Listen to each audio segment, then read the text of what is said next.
Hi, and welcome to Danny After Dark. If you're new here, make sure to like and subscribe so you don't miss a notification or a new episode. Tonight is another book review, and I will say this book is very different than what I typically cover on this channel. Y'all know I don't discuss school shootings necessarily on this channel. Every once in a while, there'll be an update in regards to maybe something with a court appearance where I just give the brief summary and then kind of go on, but I never discuss the details of the shooting itself. And that will still stay the case in regards to any, updated true crime news of what's going on. I really won't cover that, or I won't pick a case to cover that as a school shooter and do an episode just on that. However, in regards to any book reviews, that to me is a little bit different. I will say, though, I will not get into specific details about any of the shootings, even though this book, as y'all have seen the cover, is about a school shooting. But I just wanted to put that out there at first because I did have somebody say, wait a minute, I thought you didn't talk about that on your channel. And absolutely right. I won't do a case on it per se, but a book review, I will talk a little bit about it. So now that we got that out of the way, I hope everybody is doing great. If you guys have not seen my last video that I uploaded, make sure to do so. I am officially doing a Danny After Dark book club, and I'm really excited about that. And the response from y'all has been amazing. Like, I am so excited, and y'all know I'm a wicked book nerd, and it has made my heart so happy that so many of you guys are interested in this. So check out the video if you don't know what I'm talking about, and if you're interested in joining, like, do it. It'll be a lot of fun. Anyway, so there's a lot to talk about with this book. I have a lot of notes. This is going to be a long episode. So grab a snack, grab a drink, make yourself comfy because it's going to be a long episode, but a very informative one because this book has a lot of detail. So before we jump into that, let's see who's here and we'll carry on from there. Hi, James Watson, Chris James. Okay, so Chris James, shout out to Chris James. I did do a little bit of a teaser, which I don't typically do, but I was like, Boomtown Rats are one of my favorite bands, and I was like, let me do a teaser, and I posted a photo from Live Aid of the lead singer Bob Geldof and said, hint, does anybody know what case I'll be covering, or anything? And both through Facebook and Instagram, Chris James was the only one that nailed it. And he just responded, I don't like Mondays. And yeah, so shout out to you for knowing where that episode was going with that photo. Because there was somebody else who I do see in the chat, Matilda, who did recognize the lead singer. And I was like, oh, so close. You're so close. But yeah, so shout out. Let's see. Capone, welcome. Y'all are talking about some weird food stuff in the chat, and you know what? Have at it. No, Beckham is not coming on. He doesn't come on for these. He comes on for the True Crime and Chill at the end of the week. So stay tuned for that. It will be a different day this week. Friday and Saturday are out of commission for me, so I'm hoping to do a True Crime and Chill, hopefully Sunday night, which my apologies in advance. Tried to make it work. It's just not happening. So yes, hello, Wacky Jackie. Sorry, I don't have my glasses on, so I missed that. I'm glad you're ready for this. I'm excited. Anytime I get to talk about a book, I'm excited. Matilda, hello. Another white outfit. Who are you trying to fool? James Watson, I'm going to give you a star for that. I'm going to give you a star. I love that. You know me too well. See, that's the problem. You know me too well. Danny wants to be the new Oprah. Are you giving away cars too? Did you mean cats? Like giving away cats yeah, that would be more on brand for me, is to give away cats. We'll do a book club and I'm going to give away cats. Let's see. I'm a cat. Ohio, hello. Haven't read this yet, but remember the case. She's around my age. Okay. Good to know. Shout out to you. Great teaser. I thought more people would recognize it. I really did. I was surprised, but that's okay because we will get in to Boomtown Rats because that is actually covered in this book. So it'll be a little bit of a learning lesson for everybody, except Chris James, who already knows. He already knows. Chaos, hello, welcome. Okay, and for anybody that is watching but is not in the chat, thank you for joining. So let's dive in because again, this is going to be a long episode. So the book is I Don't Like Mondays, the true story behind America's first modern school shooting by Leigh Hunt. So I will say right off the bat, there's so many, depending on what authors you read or what case you're studying, that will claim, first school shooting or first school shooting of its time or first modern school shooting. That title gets passed around a lot with a lot of different decades, a lot of different states about where that had occurred, which I just find interesting. So take that as you will if you're a lover of true crime and you're like, wait a minute, I know of something that happened before that. And so how is this the first modern school shooting? So just be mindful of that in regards to if you're up on your true crime and you're aware of other ones. So anyway, this is the book. I will again read for y'all the intro. I again typed it out because I don't want to read like that for you guys to the side where you can't see what I'm saying. So, all right. It states, in 1979, Brenda Spencer, a seemingly average teenage girl living in a nice suburban neighborhood, made an executed plan that would place her in infamy and set a violent and terrifying national precedent. She receives a rifle for Christmas and a month later sets her sights and opens fire on an elementary school across the street. The event is forever glorified by the song I Don't Like Mondays by the Boomtown Rats and marks the bloody beginning of the American phenomenon of school shootings. Long before Columbine and Sandy Hook, there was Brenda Spencer. I Don't Like Mondays, the true story of America's first modern school shooting, sifts through the mythology that has sprung up around this fateful day, presenting the raw and riveting facts for the first time. The book lays bare the seemingly average teenage girl's brutal motives and subsequent arrest. Leigh Hunt spent years researching and uncovering shocking details from officers, investigators, and local police dispatchers. He has interviewed people who were on the scene and local reporters who spoke with the perpetrator directly after the school shooting spree. Hunt has even cultivated an unlikely rapport with the killer, and through personal interviews has shed light on previously unknown details about her upbringing and influences. So that description, I would say, is spot on. The only thing I would say it doesn't really add, which a lot of books add, like that psychology twist. Like we will examine the psychological motives behind, where this just kind of laid it like bare bones, bare minimum, the motive behind. It doesn't kind of touch upon the mental health aspect to the case, which I feel is very important, especially in a case like this. But because it does get through that in the book, and it touches on it quite a bit actually.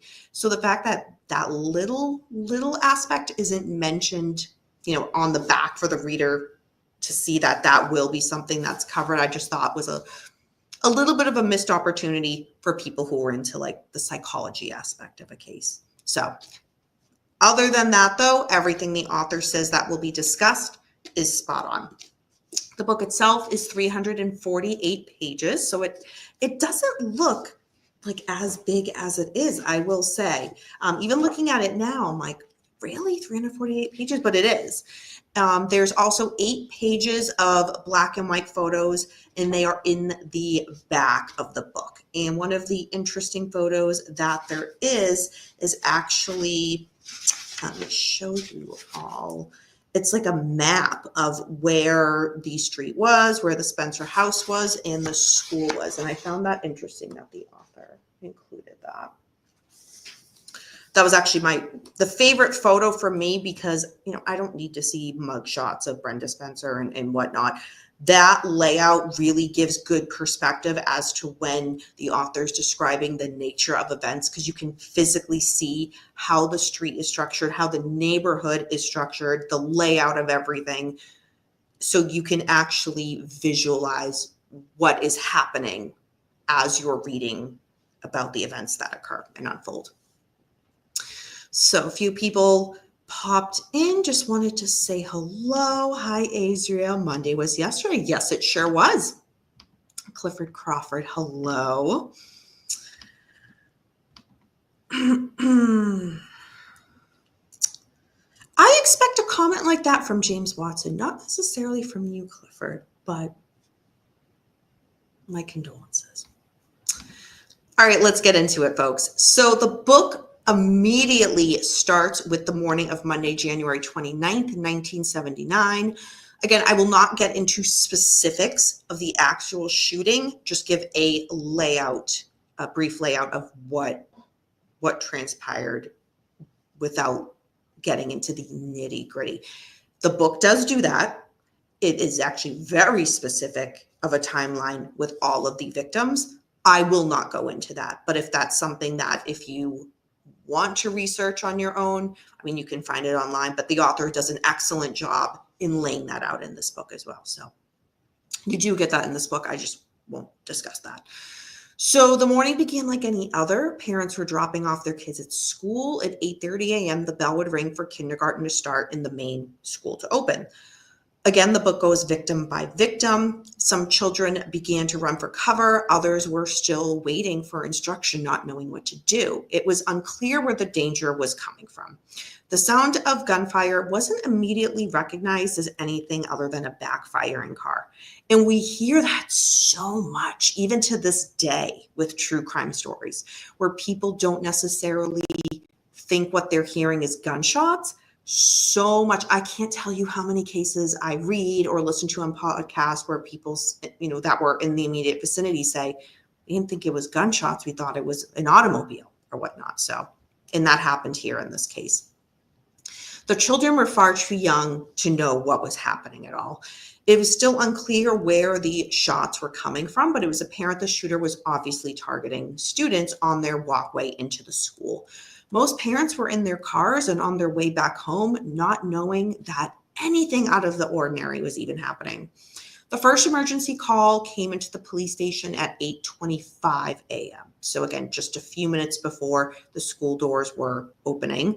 All available units were called to the Cleveland Elementary School at 6300 Lake Atlan Avenue in San Carlos, San Diego. When police officers arrived, they were going through the school parking lot, looking for school shooting like a suspect or suspects, because they did not know what was happening. Meanwhile, shots were still raining down from across the road.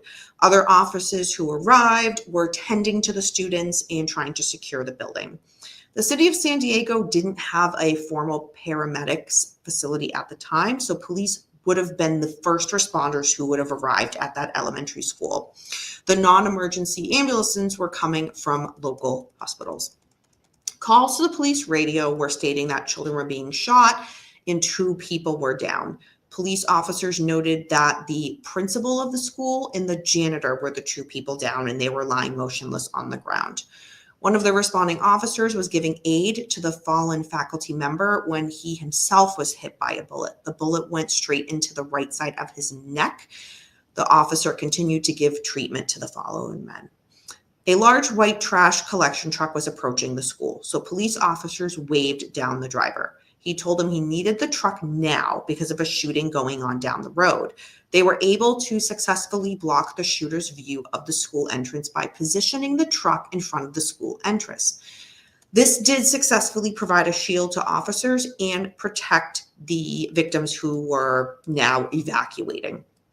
Quote, when we noticed movement at the front door of the house directly across the street from the school and believed it to be the location of the suspect, end quote, that information was immediately videoed to the dispatcher who broadcast it to present and arriving officers. The thing is, and anybody who knows this case knows these particular details, but I'll discuss it nonetheless. The book then describes a San Diego reporters who picked up that police call from the scanner. One reporter, Steve Wagland, told from his supervisor, start calling houses near the school just to see if they can track down any witnesses to the event. The first number that this individual called was the house across the street from the school. Steve was surprised that someone answered the phone, and it was the voice of a young girl. She identified herself as Brenda. When Steve asked if she heard about the shooting or knew anything about the incident, she said, quote, yes, I saw the whole thing, end quote.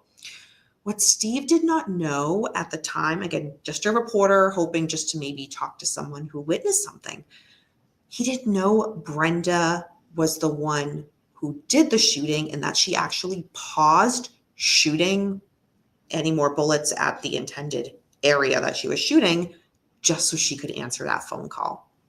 Steve asked Brenda if she knew who did it and where the shots were coming from. She said she saw everything.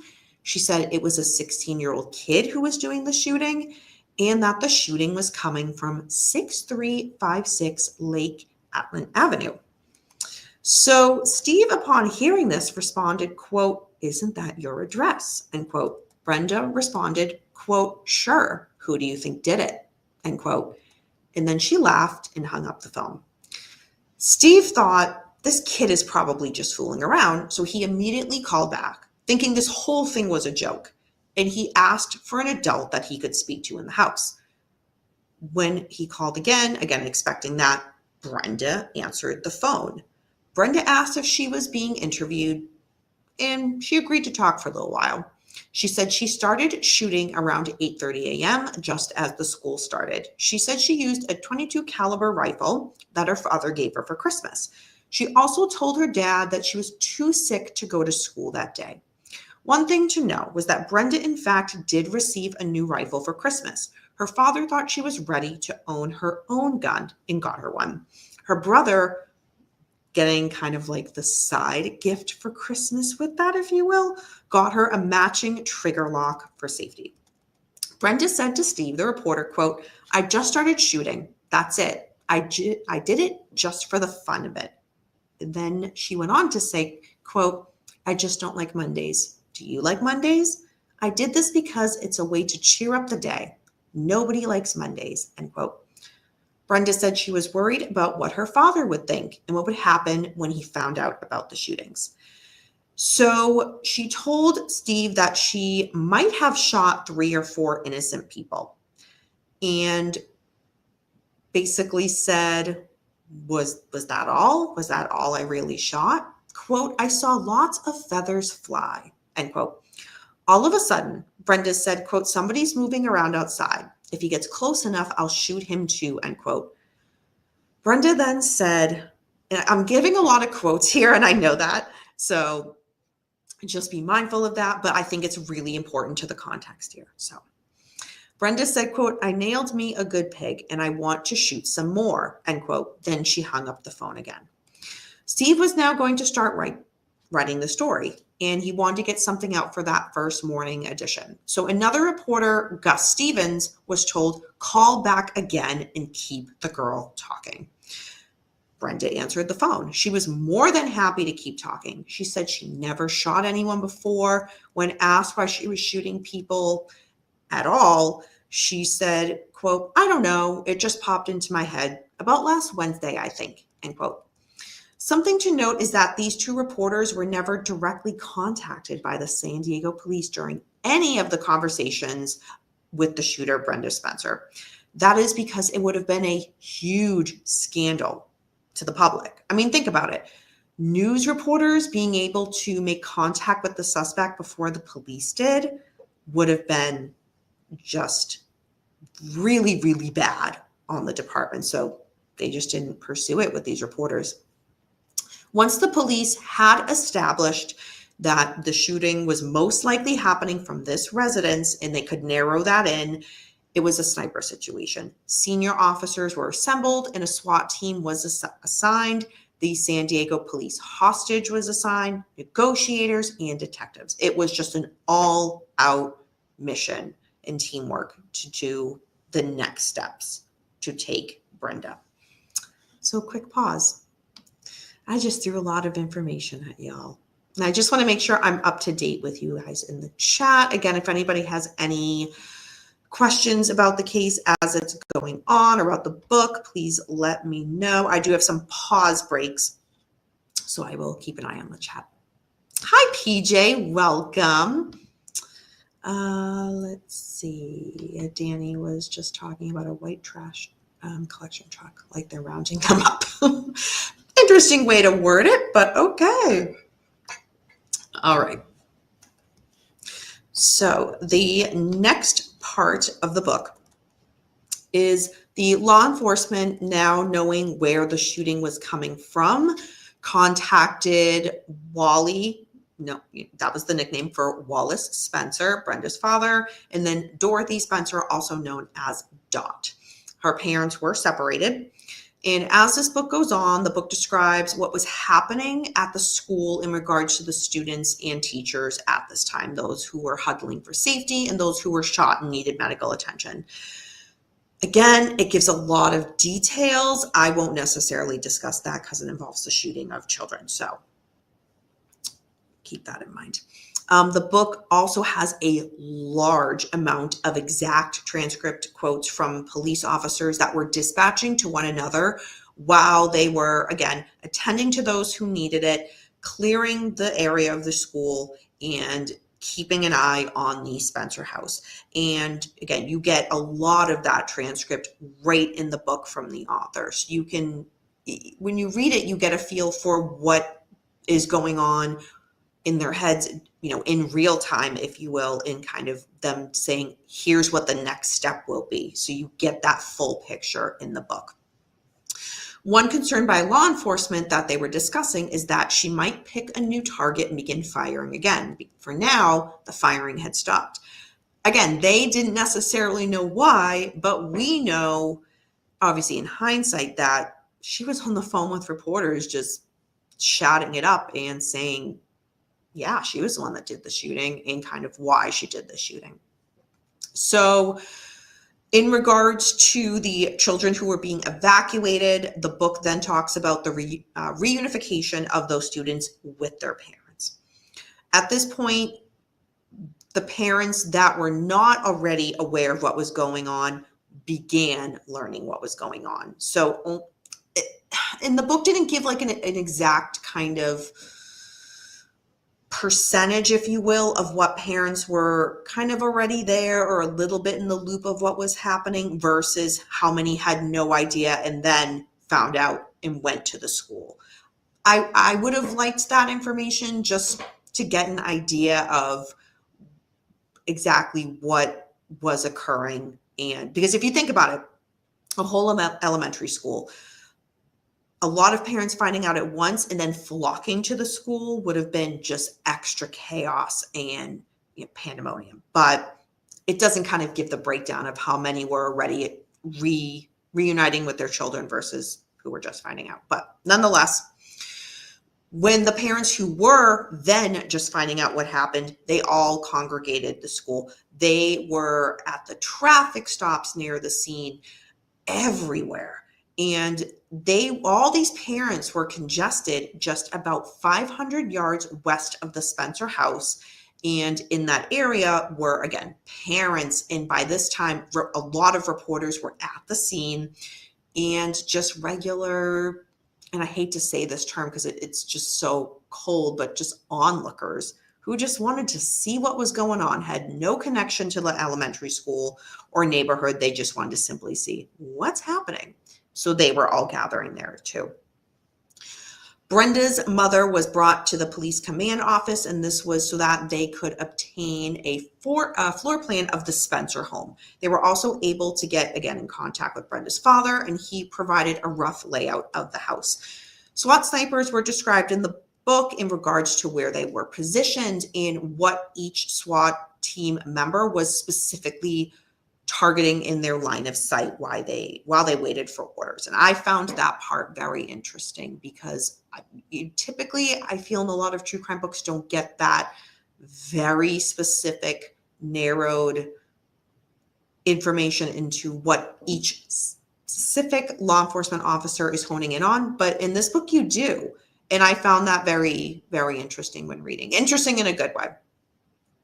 So in regards to the neighborhood, people who lived in the area and by the Spencer home, police at this point had already evacuated all neighbors. While this was happening, again, because there's a lot of bouncing around. Here's what's happening at the school. Here's what's happening at the police station. Here's what's happening outside. But the author breaks it down in a very clear way where you're able to follow what's happening at the same time, all at different chunks of the book. So while he was telling police that his daughter did stay home from school that day because of stomach cramps, he said that Brenda told him she might vomit, so she was in no condition to leave the house that day. When he heard that from his daughter, he thought, okay, Brenda usually has pretty bad menstrual cramps, so she probably just had her period, didn't think anything of it past that. It was just one of those other ordinary days besides that. Nothing particularly stood out to him that this was about to occur.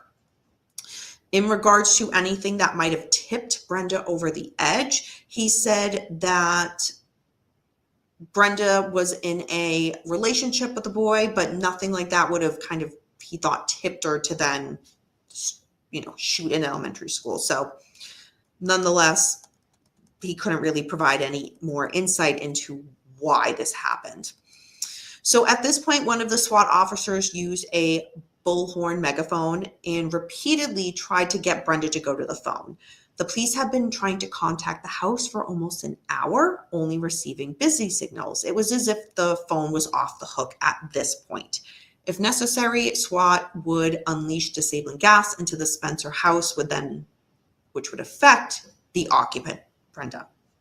While this was going on, there was also help of police officers in regards to the parents that were already united with their kids, so they're already out of the picture. Those parents who heard about what happened later and then arrived at the scene and were waiting to be reunited with their child, now we hear about how those children who weren't reunited yet were all in a single file line marching across the school playground onto a big school bus to be evacuated. Parents had to be given instructions to assemble at a junior high school nearby to meet up with their kids. Again, evacuating them, get them out of harm's way, and get the parents out of the area as well. Because if you think about it, active shooter, you want to minimize how many people are there at the scene, unnecessarily there at the scene. And when I say that, I understand in regards to parents wanting to be, my kids here. I'm talking about those who should be there at this point in regards to law enforcement, the SWAT team, snipers, police officers, medical personnel for those who need it, just the bare bones necessity people who need to take out or the better word I should say is remove the threat of what's happening. So at 12:06 p.m., Brenda Spencer answered the phone. It was a detective calling from the house next door. Detective Olson was the primary negotiator, and he tried to build a rapport with Brenda. She asked for a Burger King Whopper sandwich, and he agreed to get her one, but said only after she surrendered. Brenda told him she didn't have anything to do and was bored. When asked about surrendering, she said she was at home and having fun and was perfectly satisfied where she was. And I have a quote here. She says, quote, "I'm having a lot of fun," end quote. About 10 minutes into their conversation, Brenda said, "You need new batteries in your bullhorn." She said she could hear noises outside of the house. She could see the SWAT officers around the outside of the house and across the street at the school. She said, quote, "If I had wanted to, I could have shot several of them. Tell them to back off. They are pissing me off," end quote. When Detective Olson suggested throw out the rifle out front of the front door through the broken window, she said, "No way, I don't want it to be injured." Brenda referred to her rifle as her security blanket. As long as she had it, there was no way the officers would come into the home. So the detective was asking Brenda why she had done the shootings. She said, quote, "I have no reason. I just thought of doing it at spur of the moment. I'm going to stay here a while. I want to have some more fun. It was fun seeing kids being shot in a group," end quote. At 12:26 p.m., authorities cut off the electricity to the house, but Brenda didn't appear outside. They thought that might draw her out. It did not. Brenda told Detective Olson that she smokes pot. She said she will smoke any type of pot, any that she can get her hands on. She said, quote, "Today I took some downers, smoked some pot, and drank some beer and whiskey," end quote. She started to brag that she would shoplift ammunition. I knew I would butcher something, ammunition from different stores in the area. After several instances of Brenda hanging up the phone on police, re-engaging in a phone call, hanging up again, so on and so forth, Brenda finally agreed to leave her house and place her rifle on the ground. She did emerge from the house casually, leaving her house, walked about 15 feet in the middle of the driveway. She was carrying that brand new 22 caliber rifle and covered it in a dark gray sweatshirt. She unwrapped the guns, slowly loaded onto the ground on the concrete, then turned and calmly walked back into the house. She dropped the sweatshirt to the right of herself. She then got back on the phone as police had instructed her to do. As Brenda was admitting to police that this was what she was doing, or necessarily why she was doing what she was doing, her father was verifying also to police that there was a lot of ammunition in the house. Brenda exited the house again with a full arm of 22 caliber ammunition. At this point, the SWAT team raced towards her. Brenda did not resist, and she was apprehended at 3:06 p.m. Quick pause. I saw Fiddle. Hey, Fiddle. Hope you're doing well. Long time no see in the chat. Missed seeing you here, but good to see you. Stereo, welcome. Welcome to the channel. Let's see. You commented earlier, and I kind of saw it go by, and I want to make sure I acknowledge it. I live in San Diego. I had friends that were there. Oh my gosh. One of them got so scared he had a white patch in his hair that never went away. I think he was 8 at the time.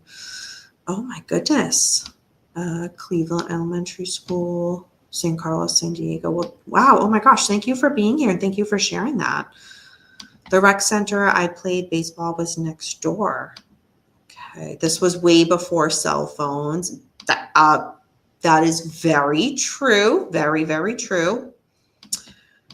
Oh, back in regards to people showing up. Yeah, gawker. That's one word. Yeah, I don't typically use that word, but yeah, you're right. Gawkers would be a great way to describe as well.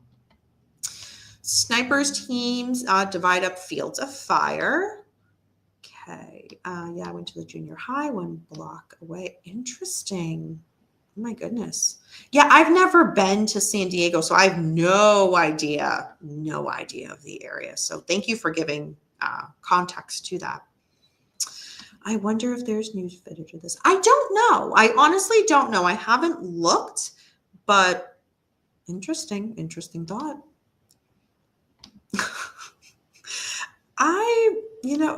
James, it wouldn't surprise me if you actually did own one. It really wouldn't surprise me. Well, that's a whole nother can of worms, Chris James. I'm just going to let that go.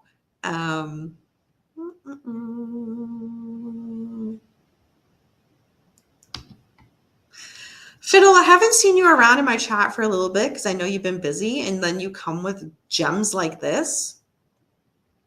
Yeah, I don't know.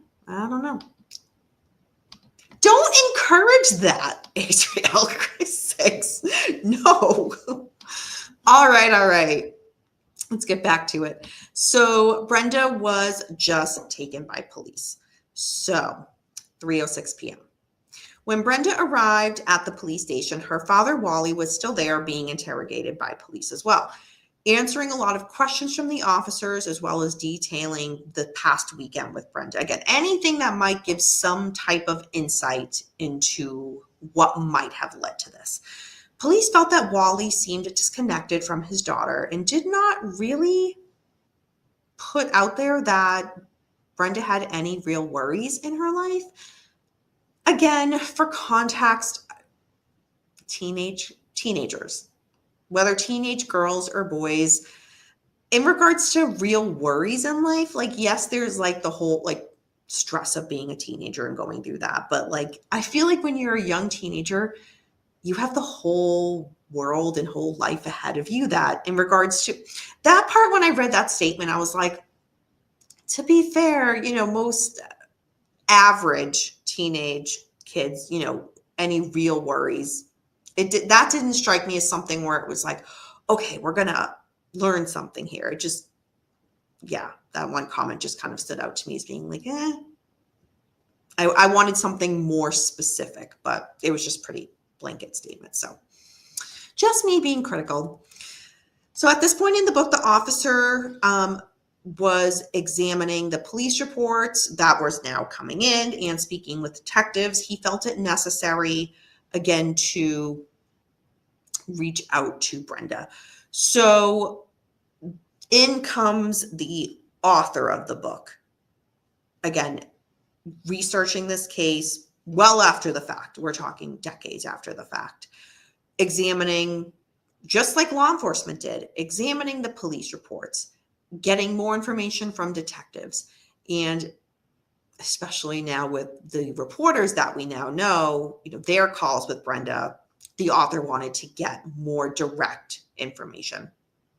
The author, when researching this, felt it necessary to reach out to Brenda directly and ask for her thoughts. Quote, I wrote her directly. She responded very politely. She and I have been corresponding ever since, end quote. The author goes on to say that Brenda stated she was on a lot of drugs and had absolutely no memory on the morning of the shooting. She also said she does not remember speaking with the newspaper reporters or riding in the patrol car to the police station. So in regards to the San Diego police forensic team and homicide team, we go back in time now. The book kind of jumps back and forth, and that's one of my pet peeves. That's nothing new. Any of y'all that watch my book reviews, I just like a good chronological order. But that's just me. So at this point, there's jumping back and forth. So the point that we're at right now is Brenda was just taken by police. She's at the police station. So the forensic team, homicide team, they're investigating in the Spencer home driveway, the entrance to the house, and inside the home. The process of what was done in regards to photographing and collecting evidence at the crime scene, that part in the book was discussed in great detail. I found that very interesting. There's a lot to learn from that. Again, anybody who's a true crime buff in regards to, we're in 2025 right now, how law enforcement handles a crime scene and collects evidence right now is way different than they did back then. So that's something just to be mindful of. But I always find it fascinating with older cases, reading how the protocol was back then and how that was done. And you get that with this book. The author goes into that in great detail.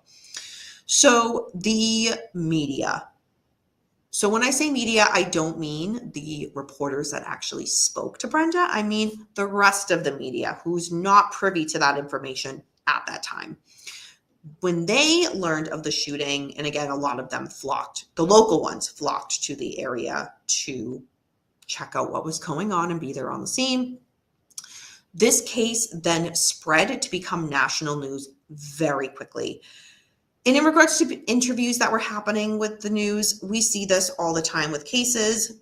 Schoolmates of Brenda's were being interviewed on TV. Friends were being interviewed by reporters. The media was also trying to get in contact with Brenda's parents, but neither of them would speak to the media.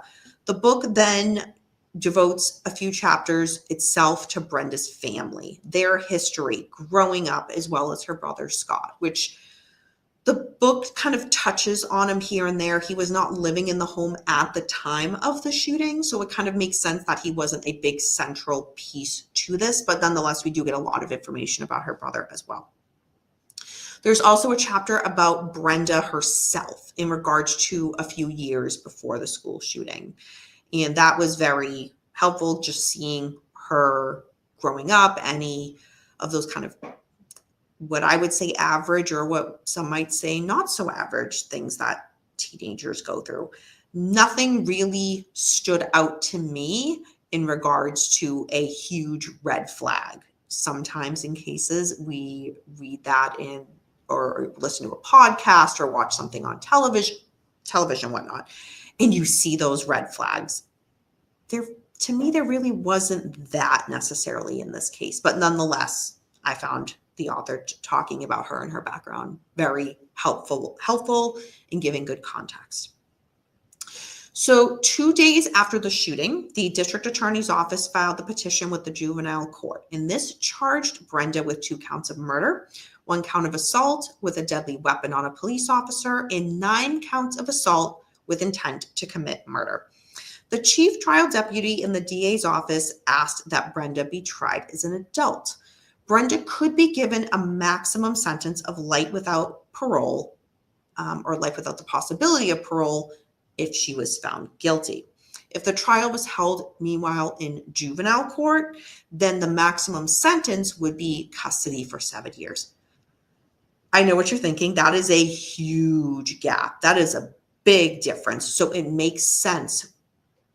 I really see why the DA's office wanted to go for trying her as an adult, because big sentence, where as a kid for a juvenile court, 7 years. 7 years. That's not very long. So to be able to determine whether they could charge her as an adult or as a juvenile, then tests had to be done on Brenda. And they had to exclude whether she was under the influence of any drug or alcohol. There was also a lot of psychological tests that were done. We'll get into that. But up front, they had to make sure she wasn't under the influence of any drugs or alcohol. So normally cameras would not be permitted in the courthouse, but the judge did allow them. Again, in regards to, was it Chris James who asked earlier if this footage was available? I, again, haven't searched for it, but we do know that there were cameras allowed in the courthouse. So I don't know how easily someone would be able to find that, if at all, but there's the possibility, I suppose. So Brenda, what would be on camera, obviously, for this, Wally and Wally and Dot, so Brenda's parents, they hid their face from the cameras, put their hands up to block their face, held hands, continued to cry as the hearing proceeded, which, as the book describes, is just really painful to watch her parents react. Because the thing is, they would look over to Brenda occasionally, but she never once turned to face them. So when the author lays that scenario out, you feel the pain of both of her parents and just looking at her, wanting them to be acknowledged by their daughter. And she just won't look at them. So the judge asked Brenda if she understood the charges that were being made against her. She said, quote, "Yes, I understand the charges," unquote. There was no objection when she was ordered to be remanded in custody without bail. Meanwhile, Brenda's family, they were receiving a lot of harassment in regards to the community. There was a lot of death threats and vandalism to their property, and they just had to deal with this. And again, they lived right across the street from where the shooting occurred. So there was no escaping. So Brenda's first court-appointed attorney asked to be relieved of his duties, citing earlier commitments. He also had been subjected to death threats. which I found interesting. So when you hear that, you're like, did he really have any other commitments or received the death threats and thought, I just need to not work this case? Nonetheless, the judge did relieve this attorney of their due diligence to represent Brenda. The book, at this point, I mentioned there would be a psychological aspect to this, and this is where the book discusses the psychiatric reports that were done on Brenda. It gives a lot of detail. I found that absolutely fascinating because that's really what I like to read about in regards to a case. So it talks about how she was diagnosed with what she was and how those tests determined those results. And once those were determined, it talked about what recommendations should happen for Brenda. And again, now that they have the psychiatric reports, there was the issue. Should Brenda be charged as a juvenile or as an adult? Again, there was a lot on the line here in regards to, if found guilty, the sentencing that could face her. So March 8th, 1979, Brenda went to court and pled not guilty. Brenda's lawyer advised her not to contact anyone outside of the jail. She was being held at Juvenile Hall.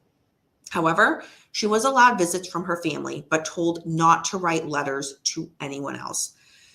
Brenda, again, she's just a teenager. She just thought this whole thing would just blow over in that she would just return home soon. While awaiting trial, Brenda underwent a series of neurological tests at a local hospital. This included x-rays of her skull, an EEG brainwave diagnostic test for a multitude of potential issues, including any brain tumors, inflammation, stroke, sleep disorders, epilepsy, etc. One doctor stated that Brenda does have epilepsy. Of course, a lot of doctors have a lot of different opinions on this. However, some of the doctors said the fact that she has epilepsy explained why the shooting occurred, while other doctors were quick to reference that epilepsy has never in any other situations caused any reports of violence. So doctors agreed, no matter what side you were on, it would be difficult to rehabilitate Brenda, if even at all. This was a factor, and her case was sent to the adult court following the first hearing. So again, now Brenda is going to be in adult court. Police officer Robert Robb. He was the officer that was attending to the two men that were shot down where he himself got shot.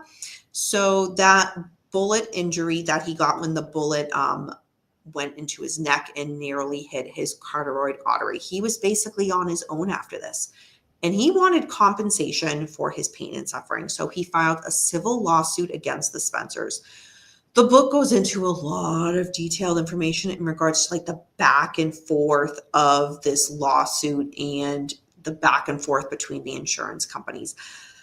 I didn't necessarily think as much of the book that was given to that was necessary, but that's just me. I think it could have been a little bit more compacted where you could have gotten the information that you needed. But nonetheless, it does go into great detail about that.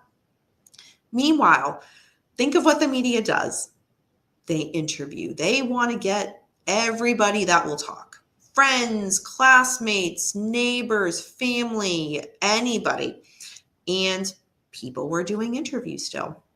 So not only were people doing interviews with having a relationship with the Spencers, even if it wasn't Brenda, but with the Spencers as a family, people who grew up with Brenda or even went to the same school as her were doing these interviews. And when I say people that went to the same school as her, that doesn't mean that they were friends with her. It was just, oh, she goes to my school, I'm going to talk to the media.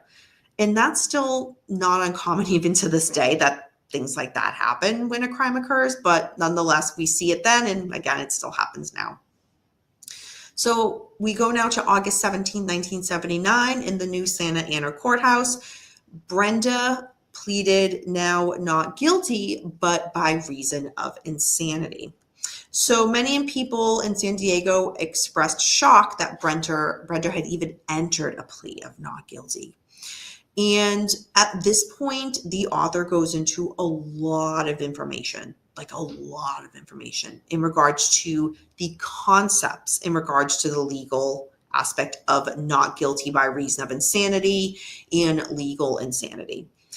And I actually found it very helpful because we hear these terms so often, and it's almost like we think we know the real specifics in regards to law in it, and it's so much more complex than we think.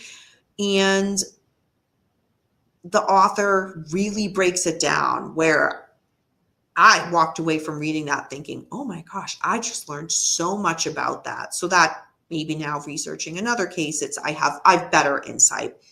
But nonetheless, the author not only gives a lot of information, but also cites a lot of other cases giving examples. And that was really helpful, again, to a reader who, like myself, who has a lot of working knowledge of true crime, but I'm not a law expert. So I found this very helpful. But the author also wrote it in a way where you could know nothing about true crime and nothing about the law in regards to this, and you could read this breakdown and really still understand what they're saying. And that means it's just really, really well written. So shout out to the author for that, making it very simply worded and simply explained so anybody could read it and understand it. So the judge explained to Brenda that this new plea meant that a jury could declare her insane and she could spend the rest of her life in a state mental hospital. So the judge now had to order new psychiatric exams to be done, and he ordered 2. That was to assess her, and a new trial date would be set for October 1st.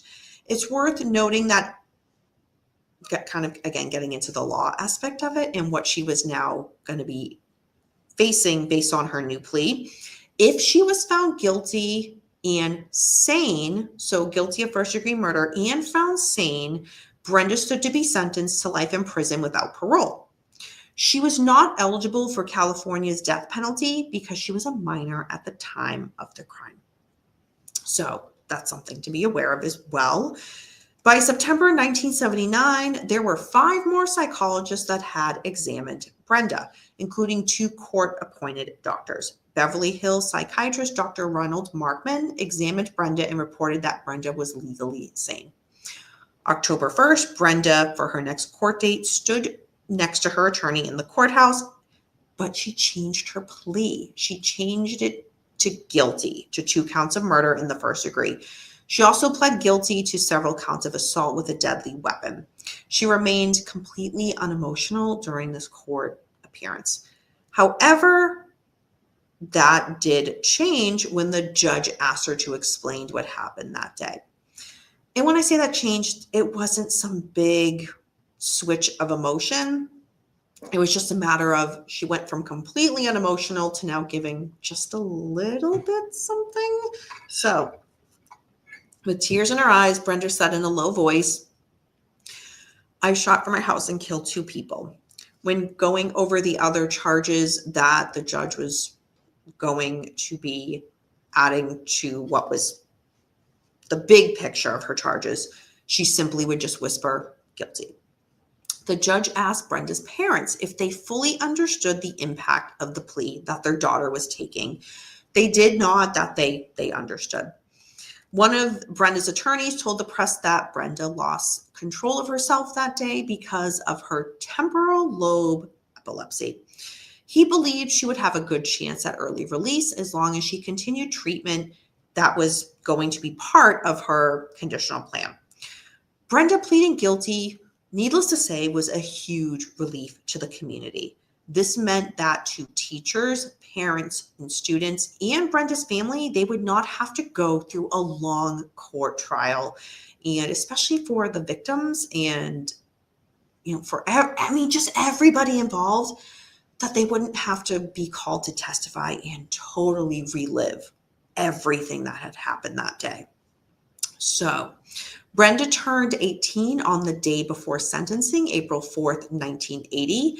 During that hearing, she made no contact with her parents who sat behind her in the front row. So again, nothing from her to her parents.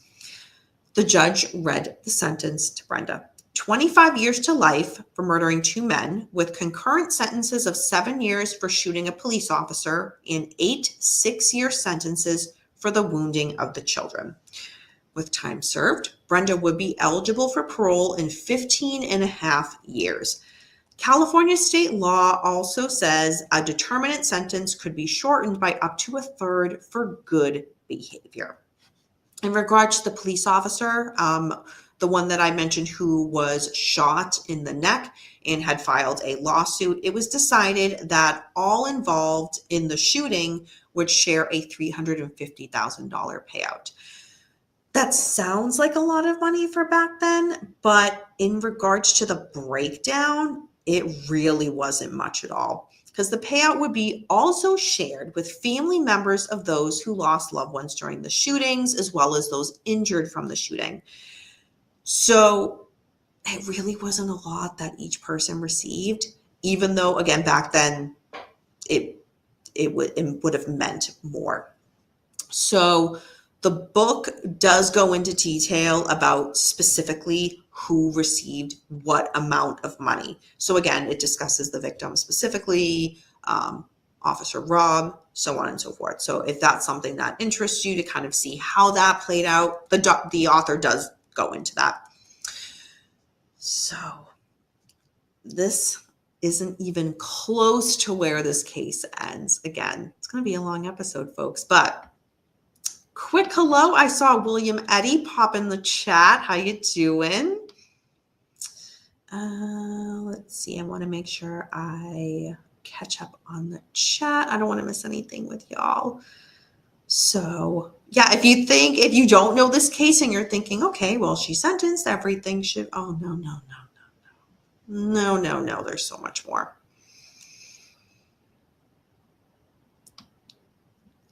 Oh my gosh, you guys are so funny in the chat. Jeez. Angio says, Danny, you think maybe she saw something subliminal in an ad or something that made her trigger? Based on my research on the case, even just outside of reading this book, research I've done on this case, I don't think so.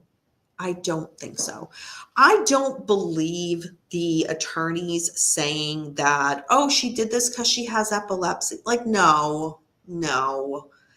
I mean, I can't say for certain why I think, like, the definitive she did the action she did because of this one thing or because of these few things. But I don't think that, Israel. I wish I had some type of kind of theory as to why I thought, but I don't offhand. Nothing that's concrete. Surprised that Jolly West didn't interview her. Oh, so funny that you referenced Jolly West. No, Jolly West is not mentioned in this book. Let me just say that now, but there'll be other familiar names that you will recognize, especially if you are subscribed to the Paulcast, even though we have not done a show in quite some time. Stay tuned. Okay.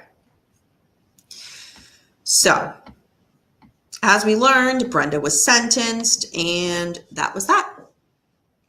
Now she's being held, and Brenda met a girl named Sheila McCoy. She was also being held as well. They formed a friendship. Sheila used this to her advantage to tell other inmates that she was Brenda's best friend. So this would actually, in her mind, provide her with a little bit of a form of security while being held. Brenda's father, Wally, who came to visit Brenda, now started spending time with Sheila. Wally and Sheila were forming a very tight connection. In fact, when Brenda was actually transferred to another facility, to Orange County,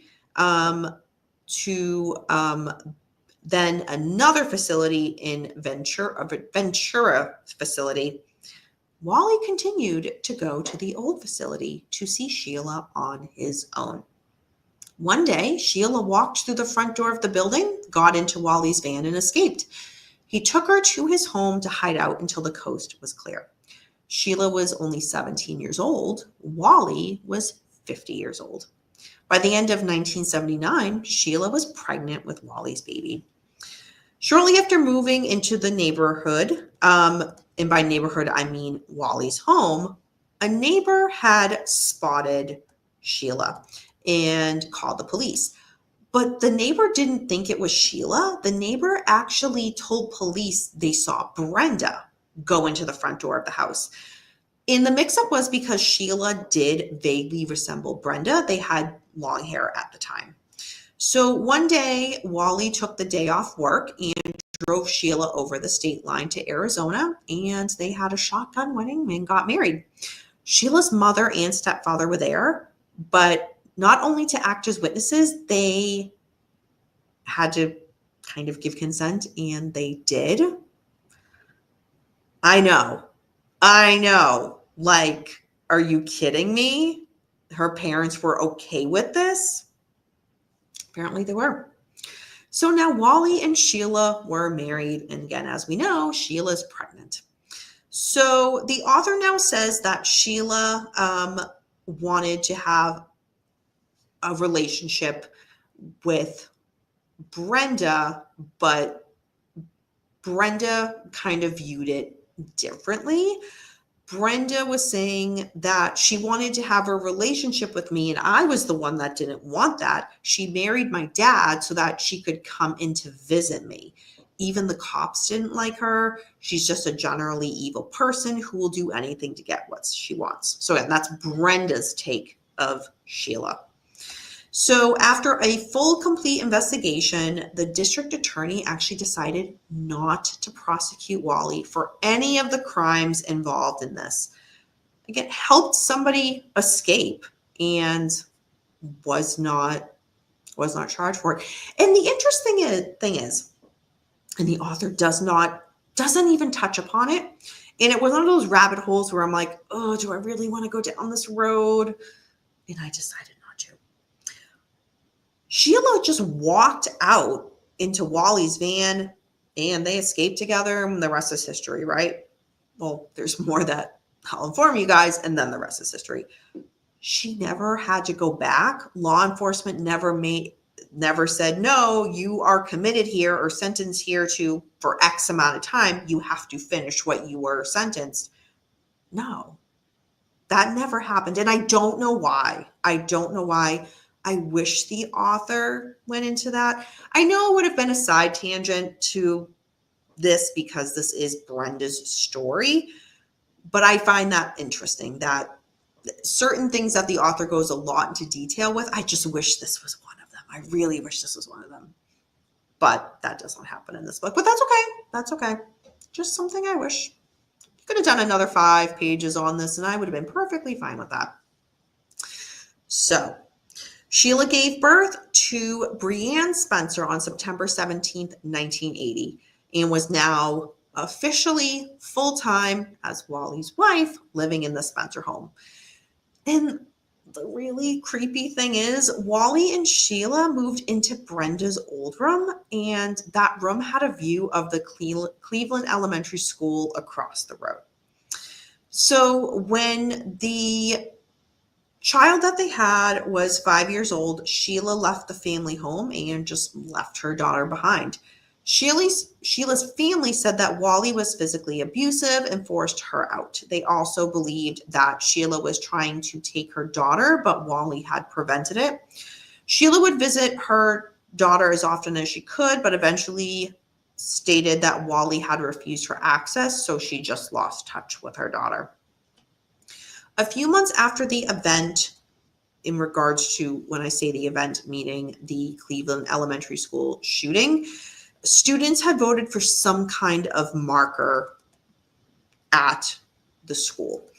Authorities erected a 2-foot-high Grant Memorial to the victims. The marble plaque read, quote, presented by student body in memory of Burton Ragg and Mike Suchar, who died in the service of helping others January 29th, 1979, end quote. Other sculptures as a memorial were put up. One art teacher, and this is just absolutely beautiful. One art teacher spent almost a year constructing a 700-pound solid aluminum structure as a memorial. However, and this just pisses me off, 2 weeks later, vandals cut out large sections of the sculpture. No one was ever arrested for the vandalism that occurred, and the memorial was later replaced with something similar but less recyclable. It's like vandalism. Come on. Like, out of all the things to vandalize, that, it's just a poor taste, completely poor taste is just even not even doing justice by saying that, but nonetheless. So Cleveland Elementary School was finding that enrollment had begun to dwindle a lot since that shooting.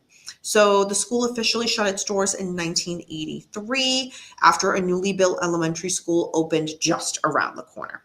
So in 2015, the old school campus was sold to developers. The property was sold for $6.1 million.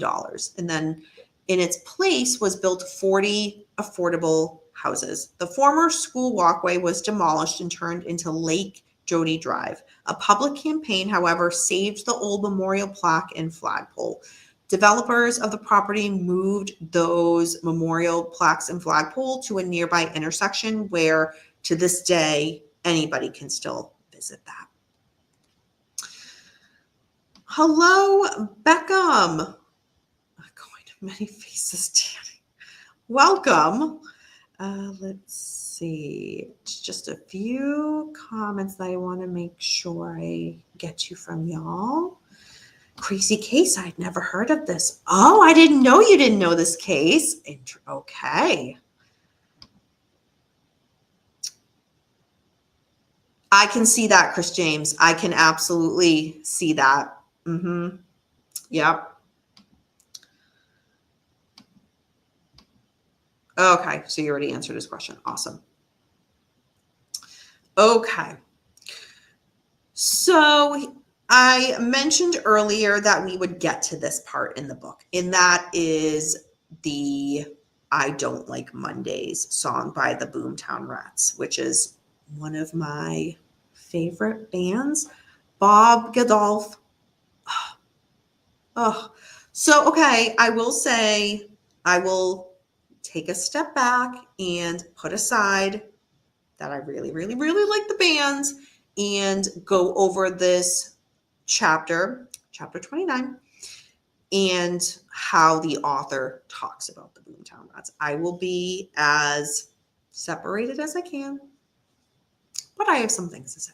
So anyway, so the chapter is called Sir Bob and the Song. The chapter states that on the morning of Brenda's rampage, Bob Geldof and Johnny Fingers from the Boomtown Rats were driving in Los Angeles. The news of the shooting was reported on local radio as they were traveling. I just realized I said Johnny's name twice. And I didn't mean to. It's not even like that in the notes. I don't know why I did that. So sorry for those wondering, wait a minute, that's not the name. My bad. So the news was reported on local radio again as they were traveling. They were in the area. Once they arrived at the station, they asked for the machine printouts. Geldof was desperate to crack the U.S. market, and Columbia Records had strongly suggested they write songs that would relate to Americans. Using direct quotes from the phone conversations, the news reporters were saying and were on about Brenda. So all of that, they took everything and came up with the song, I Don't Like Mondays. With their new song and wanting to break into the American market, the Boomtown Rats wasted no time. Less than a month after the event, Geldof and the band were about to debut the song, but they were about to do it around the corner from where the shooting had occurred. Over the next 10 days, the Boomtown Rats would play 7 shows in 6 cities on the West Coast. In the United States, Columbia Records wanted options for releasing the song. And when I say wanted options, there was a lot going on because Brenda's lawyer was urging the company, Columbia Records, not to release their song. So they kind of waited back a little bit. And Brenda's lawyer also wrote to the local radio stations saying, do not play the song because they feared that Brenda would not get a fair trial. So again, as I mentioned in the book, if you're thinking, wait a minute, she was already sentenced, the book goes back and forth in time. So at this point, Brenda had not had a trial and the song was about to be released and her attorneys were trying to stop it. Quote, is extremely insensitive to the victims and makes fun of a very tragic situation and a very sick girl, end quote. San Diego rock station KGB FM played the song on August 14th, 1979, just to determine what locals thought of the song. And quote, we got about 400 calls from listeners and a whole rant about 3-1 against the song, end quote. So the radio station did not play the song again and urged other stations in the area just do not play the song. And those other local radio stations, they agreed not to play it. So despite the negative feedback from San Diego, Columbia Records, they still went ahead and they pushed the plans to release the album for Boomtown Rats that October. The company also planned to release the song as a single in hopes that by the time the single was released, all the negativity around the song would kind of have died down by then. The book also features some lyrics from the song. So if anybody's not familiar with the song, the author does put some of the lyrics in the book for you. The book goes into several pages about the legality of being allowed to release this song, which being a fan of the band, I was already aware of that. But for anybody that's not, that is in here as well. As planned, the song I Don't Like Mondays was nationally released as a single following the full album in October 1979. Bob Geldof was quoted as saying he wrote the single because the whole crime appeared to be peculiarly Californian to him. It lacked any reason or logic, and it was pointless, much like America to him.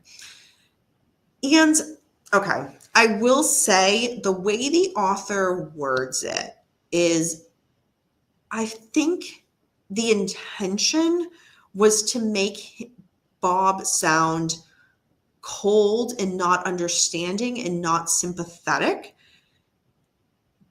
But I took it very differently because being somebody who is not from the United States, and especially the amount of school shootings that happen now didn't occur as much back then. So this would have been very foreign to Bob and the Boomtown Rats. So it makes sense to me why this type, like shooting a school, a kid shooting other kids, what, as he said, it was peculiar. It didn't lack any reason. It didn't have any logic. It was pointless. I completely understand where he's coming from with that statement. I completely get that. And even, flash forward to now, there are other content creators and, whether it's YouTubers, podcasters who aren't from the US and who see the amount of school shootings or public mass shootings, whatnot that happen now. And it's, being from the US, I can say it's a lot. And that doesn't happen in other places, putting aside the political reasons why, or gun laws, like putting all of that aside, just the fact is it doesn't happen anywhere else. So for outsiders looking in, it doesn't make sense to them, or it does, as he said back then, it was pointless. It lacked any reason or logic. So again, I just want to say how I think the author intended that part of the book to come across, but I completely get what Bob's saying or where his thinking is from that. So, side rant. So, as a band, the Boomtown Rats never played in the United States again. But Bob Geldof grew to a solo international celebrity status in 1984 when he spearheaded Band Aid with the single Do They Know It's Christmas, Bob also organized the Live Aid charity concerts in London and Philadelphia in 1985. So I will say at this point in the book, the author gets a lot into the career history of the Boomtown Rats, which again, being a fan of the band, I was like, okay, yeah, I'll read this. But I didn't really see where a lot of it was necessary. Like, you already touched on the song, but it gets into, his marriages, his divorces, how his first wife died of a drug overdose, and then his daughter also died of a drug overdose later on. I'm thinking, why is all that necessary? But nonetheless, the author puts it in here, how he was also awarded by Queen Elizabeth II honorary knighthood. So it talks about during the Live Aid performance. And that's the picture that I posted on Instagram and Facebook, when I was teasing, like, does anybody know, hint, what I'll be talking about, for a book review. And for Live Aid, if anybody hasn't, one, if you are not familiar with the Live Aid performance, regardless of how old you are, talent upon talent upon talent. You can look it up on YouTube and watch the whole concert as is, which I've done. I can't even say how many times because it's just that amazing. But the Boomtown Rats, not only did Bob organize it, but the Boomtown Rats played at Live Aid. They played one song, and it was I Don't Like Mondays. And one of the things the author makes sure to say is that Godolph paused for 20 seconds after singing the verse, "The lesson today is how to die." And that is accurate. Anybody can do a quick Google or YouTube search for Boomtown Rats' I Don't Like Mondays performance at Live Aid and see that. But anywho, so all right, Boomtown Rats. No! Oh my gosh, Asia, that is so sad to read. Oh, that is so sad. I know y'all were going to say that. Mickey Dolenz is always number one, but Bob Godolph is number two. And I realized when I was doing this, I'm like, I don't think y'all know that. Like, I always just talk about Mickey, but Bob Godolph is number two. Sadly, I'll never see him perform. They do, the Boomtown, okay, side note, the Boomtown Rats do still perform. I follow them on Instagram. They perform quite a bit. I just can't make my way. I can't justify going overseas for a concert. I would love to, but I can't justify it. But I would like to. Yes, but it's Mickey Dolenz, Bob Godolph. Yeah. Jealous. I know I've been seeing Mickey Dolenz advertise it on, because I follow him on all social media. And yeah. I know. I'm like, oh, Mickey on Valentine's Day. Thank you, Chris James. Thank you. I'm sorry, Danny. I hung around many record expos and everyone jokes about. Really? That's sad. That's so sad. Oh, that is just heartbreaking. All right, but sorry, folks. Side note, back to the book. So the author says that in an interview with Brenda and Bob, so there's differing stories.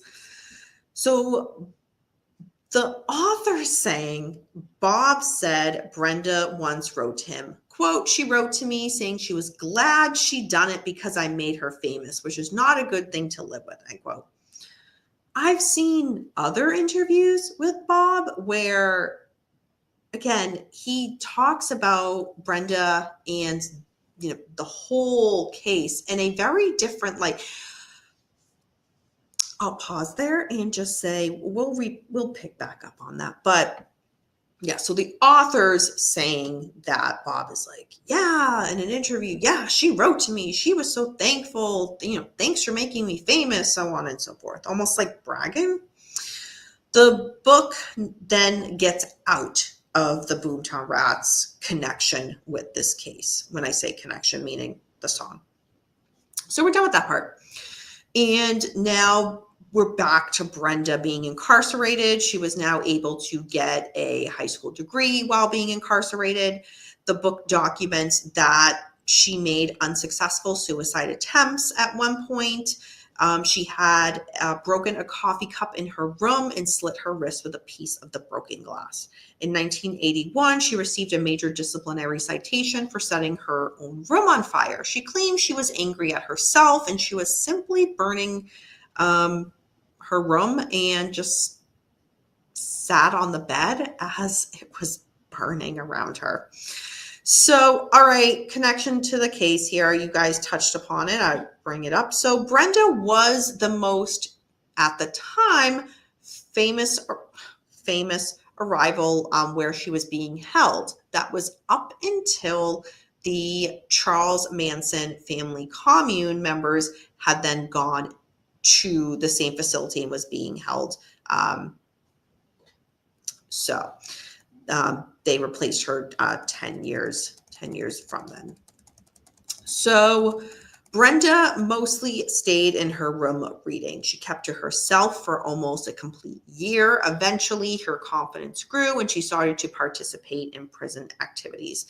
It would be more than 12 years before her first hearing, so she decided to get working on her rehabilitation. She attended both Alcoholics Anonymous and Narcotics Anonymous activities, but failed to complete the actual 12-step programs until 1991, where she did complete anger management courses in correspondence with kind of like an anger management anonymous program. I forget the exact terminology in the book, but I was like, I've never heard of that before.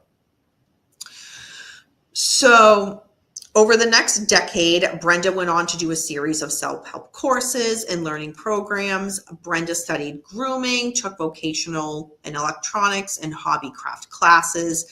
She obtained a qualification as an electrical technician and worked as a repair tech for more than 12 years. She also earned marks in upholstery and maintenance warehouse courses.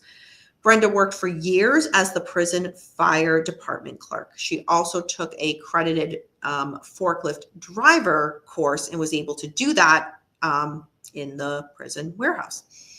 She was able to obtain a driver's license. So she was then able to start working in the prison auto shop. So she, as from what I'm saying, started to do a lot in prison, take advantage of the programs that were being offered. She became a tutor for the project program, helping other inmates learn to read. She played for the prison softball team and performed in a musical group called One Heart Band. For many years, she was actually able to create a garden while she was at the prison. She loved gardening and took care of it with pride.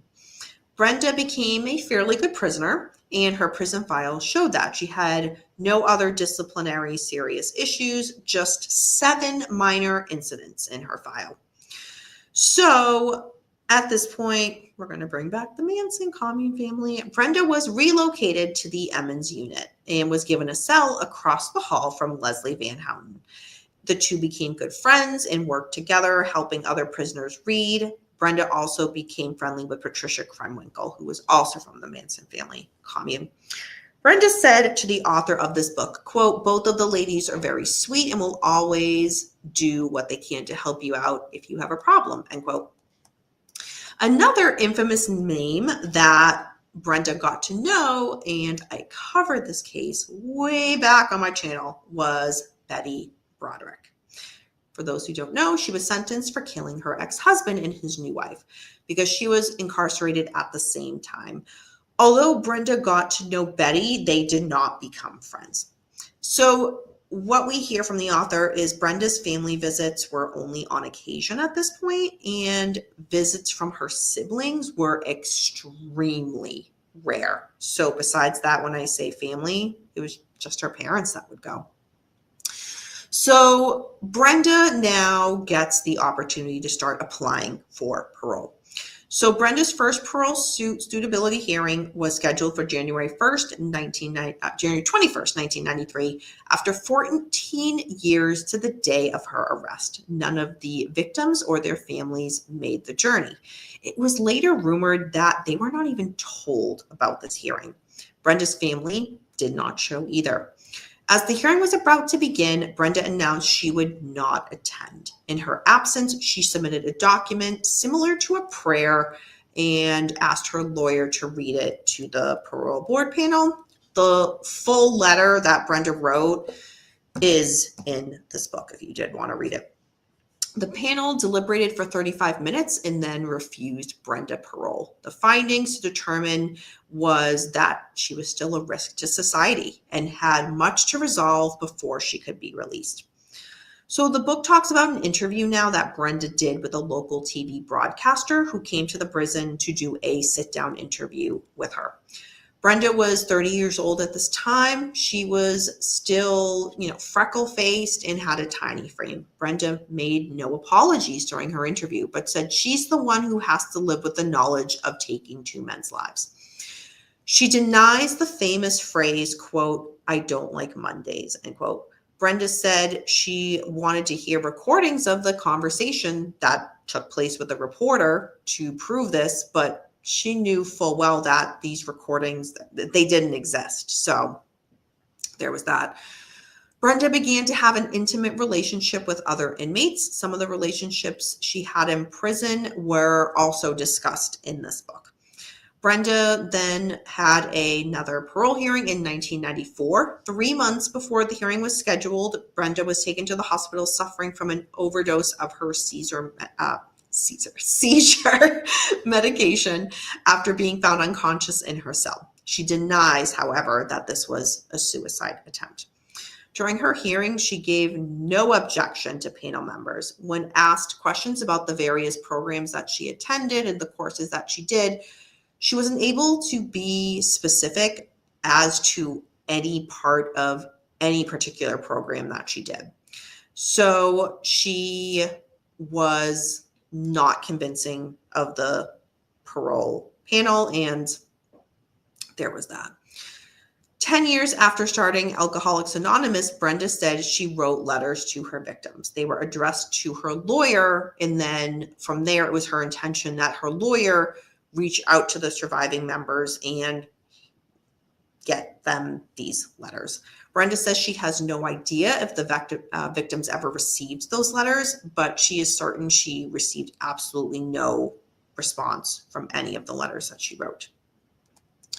In less than an hour, Brenda was denied parole for another 5 years. Again, at her parole hearing, she made sure to bring that up, that, I reached out to all of the victims by writing these letters. No one responded.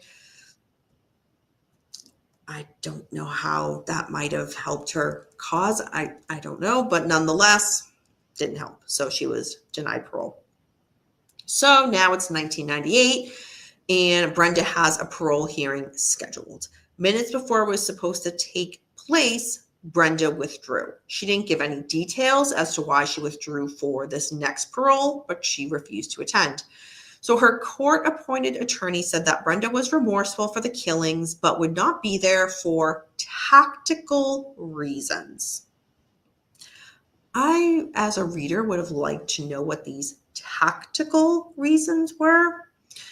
So what do you think happened on this one? She was again denied parole. So Brenda requested another hearing in 2001. Brenda adjusted her answers now to suit the line of inquiry. So for example, Brenda's story now about her family and the relationship with her family was a complete 180.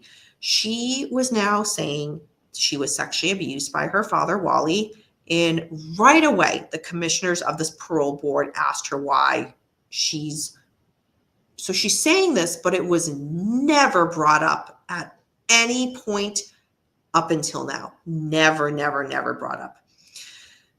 And the kind of information that the author gives in regards to the parole hearing, it was just kind of again, from what Brenda was saying, there really was no like clear-cut answer, which kind of goes to what Brenda's line of thinking, I think, has always been, is kind of just very unemotional and just matter of fact, calm and coolness about answering questions. There wasn't this big reveal when she made the statement and the parole board said, well, wait a minute. You've never mentioned this before. What happened now you're bringing this forward? Explain. As a reader, I didn't get that like, oh my gosh moment. It was just kind of, all right, let's keep going with the motions. So the parole board in the end denied her parole again. Quick. Tony Stewart, welcome. I see you in the chat. It's like people who did crimes years ago suddenly. Oh, 100%. 100%. And James Watson, you were spot on to, in my opinion, how Brenda proceeds with all of the rest of the upcoming parole hearings. Suspicious. 100%. 100%. So now it is 2005 and Brenda has another parole hearing. So for those of you who are following this thinking like, again, and another one, and another one, and another one, when all these parole hearings happen, I mean, think from a victim's perspective, think about it. The victims' families, her own family, like all are notified. Another parole hearing. And it's just bringing this back up again and again for all of the victims. And it's just, I know this is one thing that we talk about a lot in regards to, the United States prison system being about reform and all of that. But it's also from the victim's perspective, it's like re-traumatizing again and again and over each time there's another parole hearing. And this case is no different. Let's see. It was systemic racism in another one. Tony Stewart, you sure did, and I responded. Okay, so now we are at 2005, and her father, Wally, enters the picture. So Brenda's father wrote a letter of support saying that there would still be plenty of room at not his house, but Brenda's mother, Dot's house, if she was released. Brenda, at that point, had not heard from her mother in more than 5 years. And her mother did not confirm this offer with a letter of support or anything. So it's just Wally saying, yeah, please release her. She can go live with her mother. It's all good. She can live with her mother. Like, come on. We have a transcript in this book about how this particular parole hearing went. And that was very interesting, again, to read as it kind of played out in real time, if you will. However, that letter of support didn't really have much impact because the parole board again denied Brenda. A TV documentary for Britain's Channel 4 was released throughout Europe in January 2006. The program interviewed both Brenda's parents, Wally and Dot. Again, for so long, they avoided and did not speak to the media, but now they are. They answered questions about Brenda's upbringing, the rifle, the claims of abuse against Wally.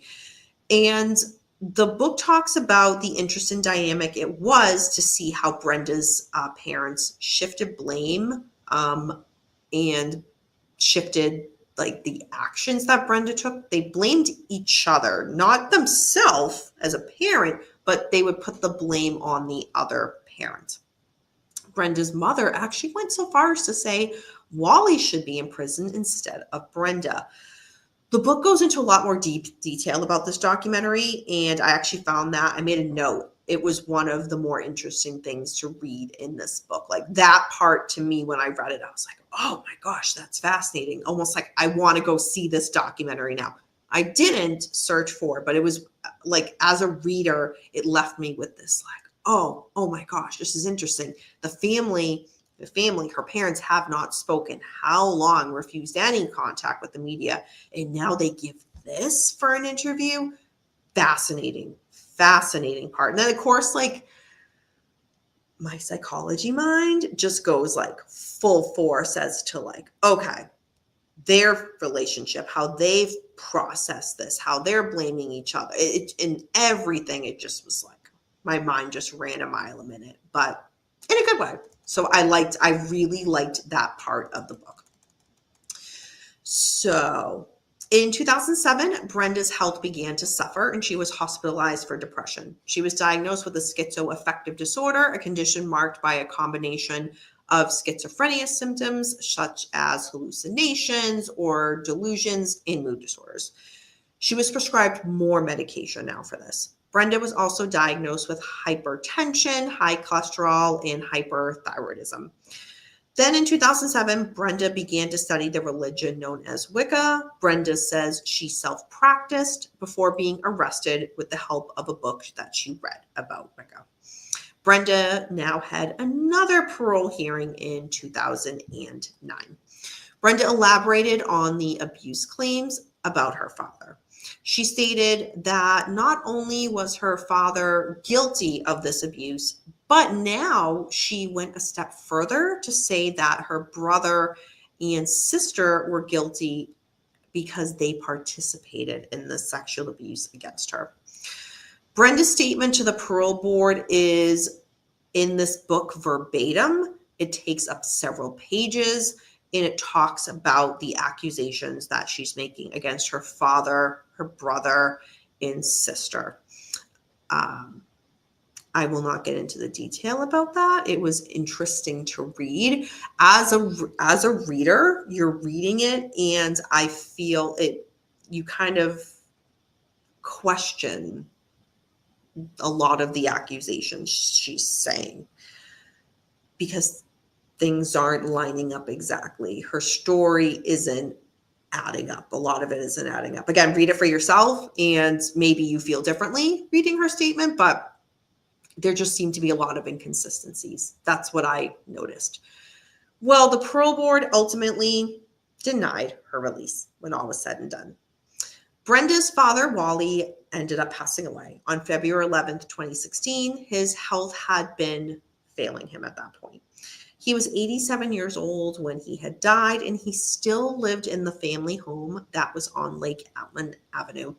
He never remarried after Sheila left him and was living with his son. So Brenda's brother, who had moved into the home after the shooting. So Brenda's brother, Scott, again, he moved back into the home with his father, and Scott was also the brother that Brenda was now just referencing that was now a part of the sexual abuse as well. So when he moved back in, he was arrested for drunk driving under the influence and was given probation to the end of 2013. Although Scott continued to move in and out of the house when he got in trouble. When Wally died, it sparked a bitter financial dispute between the four children. This was due to ownership of the house.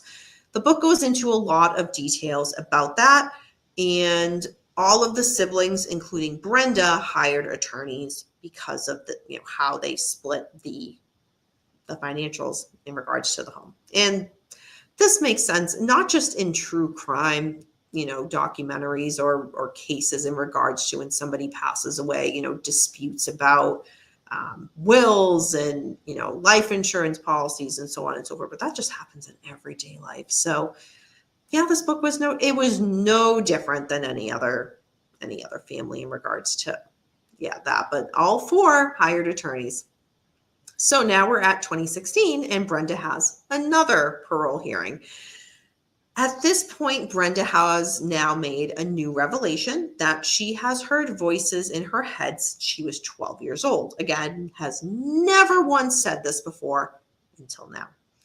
This started around the same time, according to her, that her father started sexually abusing her. She also says, Her mother is now involved because she's saying her mother was aware of the sexual abuse. Again, never mentioned her mother in anything before in regards to this, but is now bringing her mother in.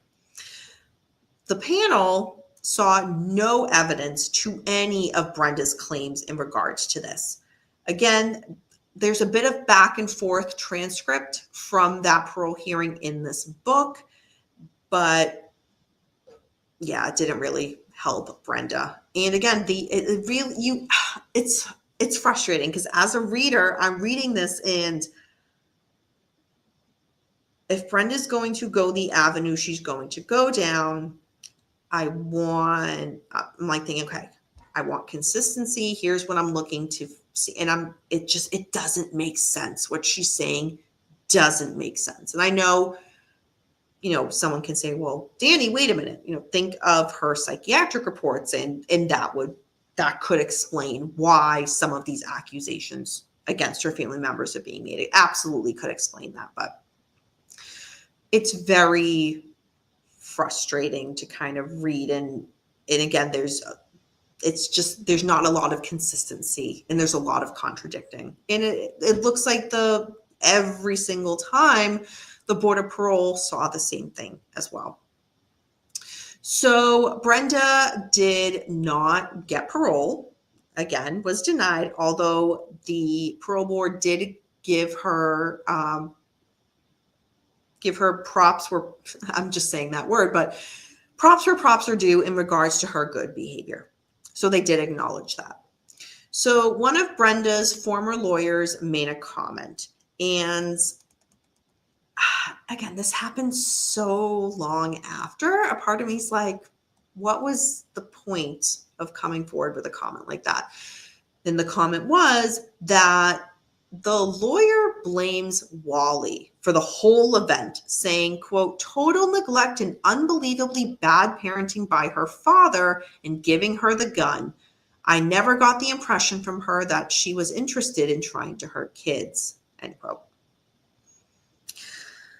So we can break that down. We can break that sentence down.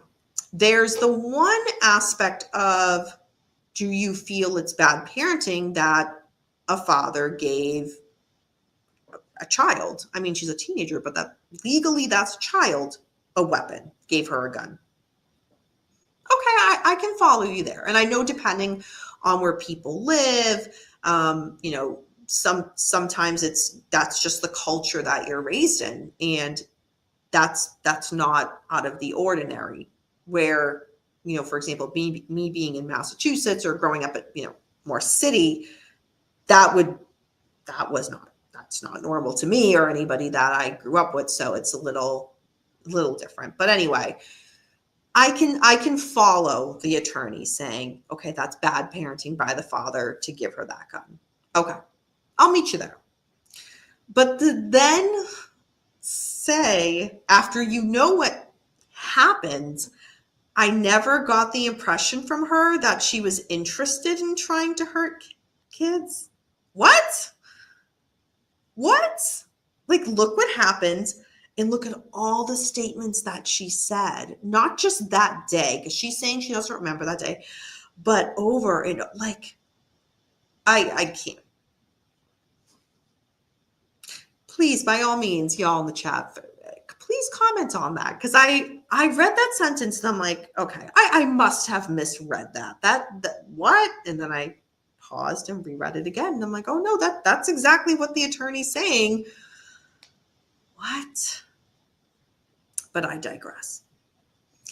So now we are in the present. Brenda's life in prison is now day to day. Little has changed in the years of her incarceration. And at the time of this writing, it was 42 years since she had been incarcerated. So outside of the prison fences, Brenda can slowly see the world changing. When COVID-19 hit back in March 2020, infections began to skyrocket. And Brenda took it all in stride and joked with the author that lockdown is what she's been doing for more than 40 years. So wasn't any different to her. So there is a paragraph in the movie in the book about the motive. And I don't know. It starts right away by saying that there's a great deal that America as a country can learn from Brenda's actions back in 1979. It also references what we all know now, that school shootings are now very common here in the United States. Psychologists no longer consider what is happening to be abnormal because, again, it's becoming more and more, I don't know what the right word is to say. To say it's more common, it's not abnormal. I don't know. The author uses the word abnormal, but nonetheless, it's more common occurrence. So almost half a century later, Brenda is still recognizable as the sweet 16-year-old who took her father's gun and shot at school children. The reason why, it may never be fully revealed. So the next chapter, is we're getting near the very end of the book. So it bounces again, as we have discussed. There's a lot of bouncing around with timeline in this book. It gets to a lot of different psychology and professional opinions, not just about Brenda, because of course they're referencing back to Brenda in 1979 when this shooting occurred, but they're also talking about school shooters in general. I found that chapter interesting. It didn't really, however, get into a lot of like real specifics as I would have liked. I think for somebody who's maybe not as familiar with this, especially if you don't live in the United States, so the common occurrence of the school shootings is just, it's very different for you. That chapter would be so beneficial, I think, to read. But for those of us, and this is just my opinion, but for those of us who are in the United States who see these shootings happening more frequently, again, psychology and professional opinions that were listed, I didn't get anything out of that. There was no takeaway where I was like, okay, like this is useful information. This really helps explain something. It just was very broad, very general, and it referenced other school shooters, but there was nothing pinpointing anything down of that I could take away from it. And again, that's just me. But I think it depends on the reader who's reading it. That might take away a lot from that chapter and actually find it really beneficial. So we're getting to the end of the book, the absolute end of the book. And I put in here the whole ending paragraph because I want to read it to you because I have a lot to say about it. So the author says at the end, quote, "Considering all the evidence and speaking with Brenda, I still come back to the conclusion. If Brenda was of sound mind and being abused, why didn't she shoot her father? If Brenda was on drugs, not of sound mind and being abused, the shooting makes sense. We will never know her reason for wounding 9 and killing the 2 at Cleveland Elementary School that day. Brenda may not even know herself. Maybe she just didn't really like Mondays." End quote. So that is the last chapter in the book.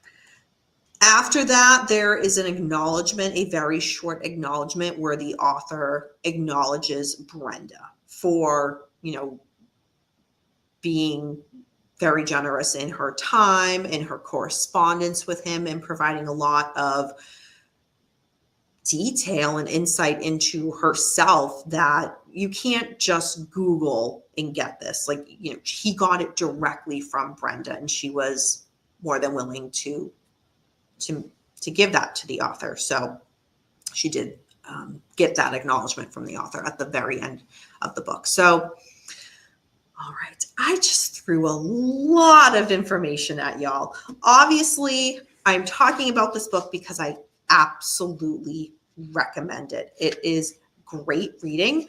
I will say this is one of those books where it is packed with a lot of information.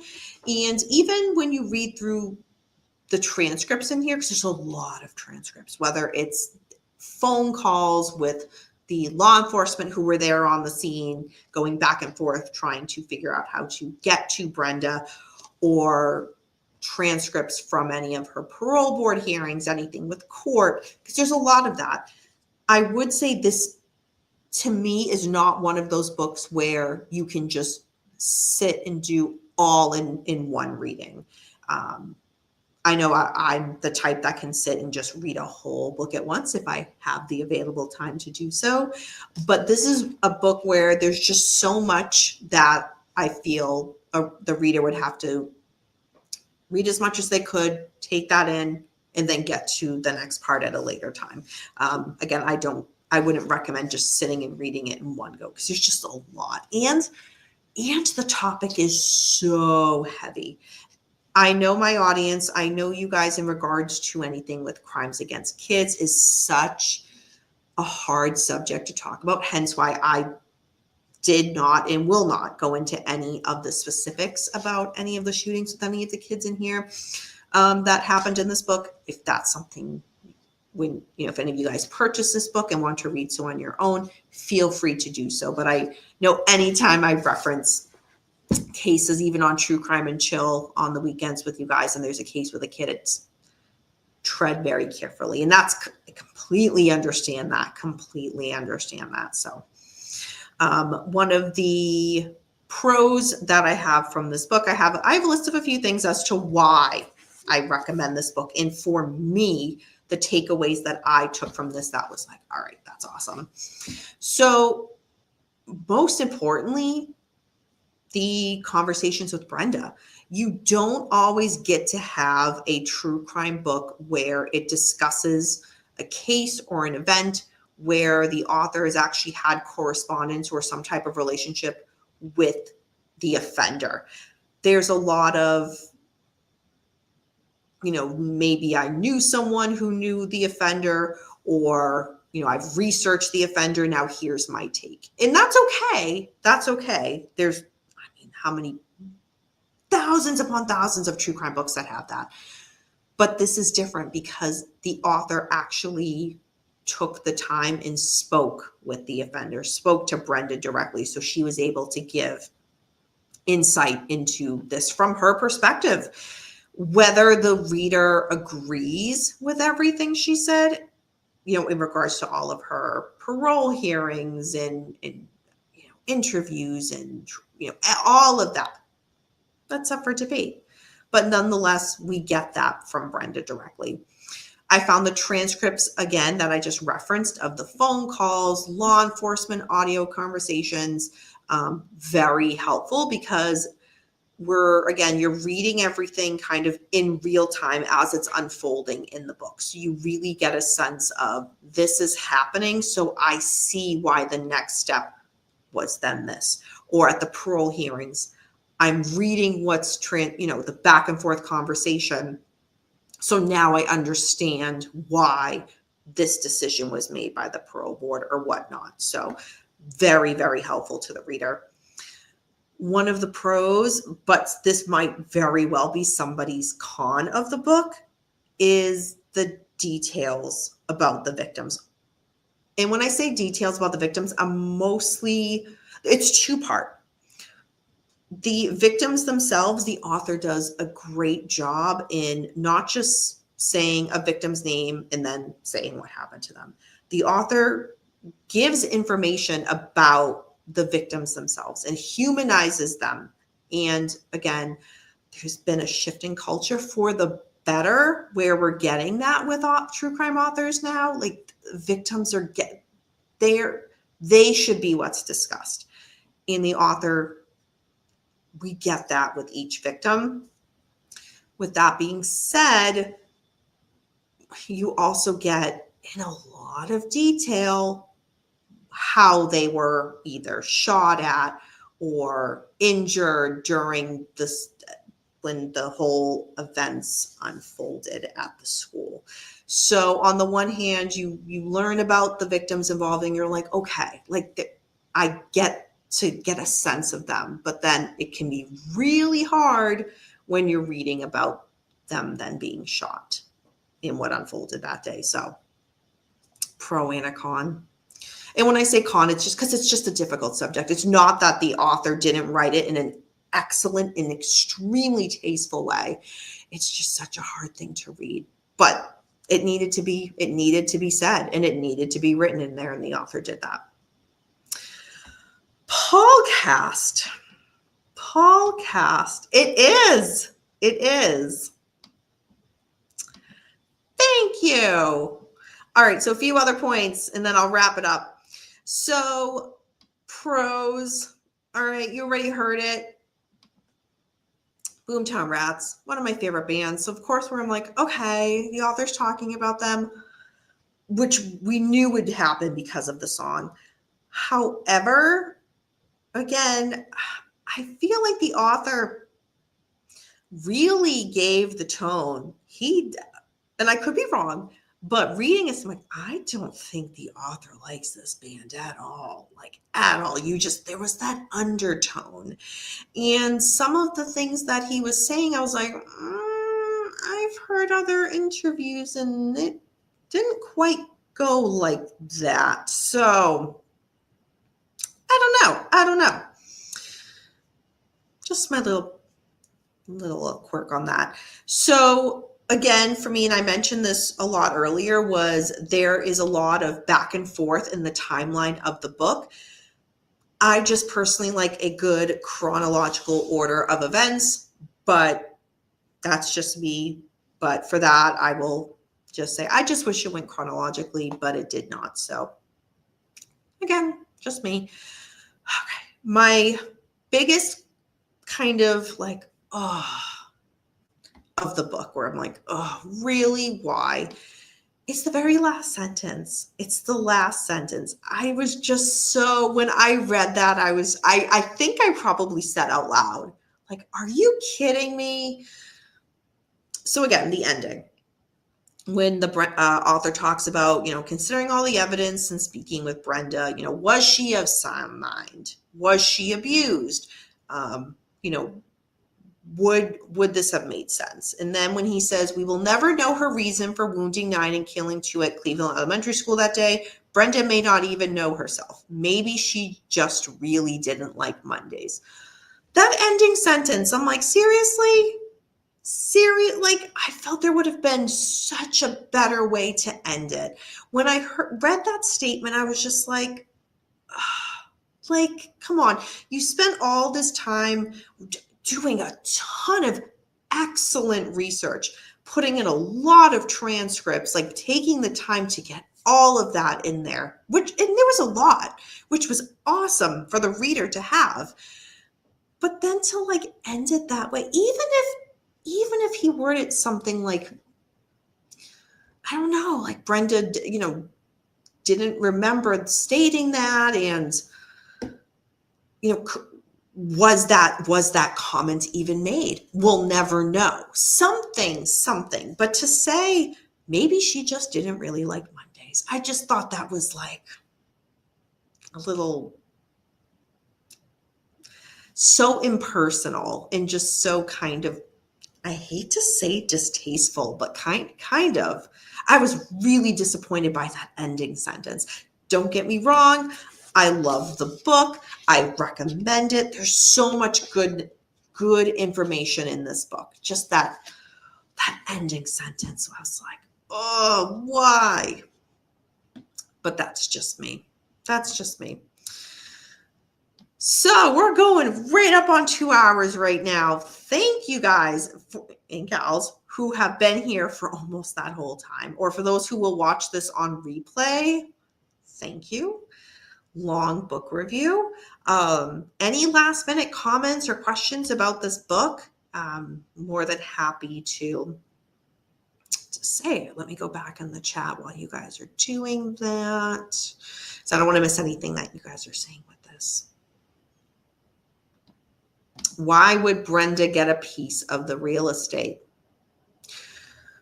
I mean, by law, that's still Wally's daughter. So I can see where she would try to get her piece of that. And again, it's not like she did that battle alone. She hired an attorney, but they all hired an attorney. But I also, with that being said, where'd she get the money to hire an attorney? I get when, like, you know, the whole Constitution, if you cannot afford an attorney, I'm blanking the exact wording, so forgive me. I've never been arrested. If you cannot afford an attorney, one will be provided to you, or whatever the exact wording is.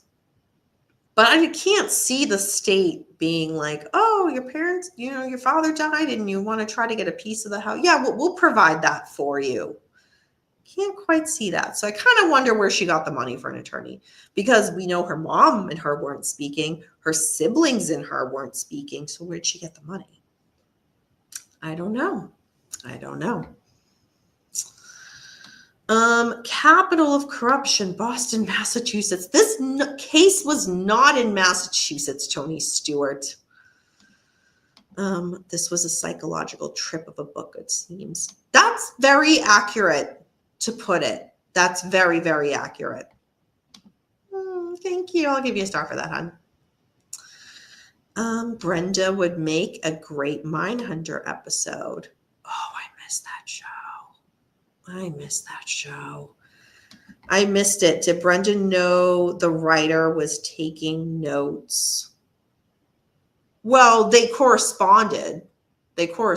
So I'm sure she knew he was writing the book.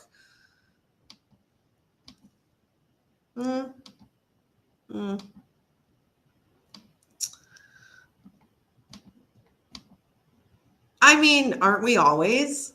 Even if, yeah, regardless of the episode of the night, like, yeah, we're always making fun of Paul. Are the Boomtown Rats just a moodier YouTube? Oh, don't say that. I remember that song. Corey Novak, hello, welcome. Well, even Stephen King writes terrible endings sometimes. You know what? Sorry, I was looking at Tony Stewart's name when I said that. Well said, Corey. Well said. I'm going to give you a star for that. When is her next parole date? I do not know offhand. It didn't say that in the book. Let's do a quick Google search and see.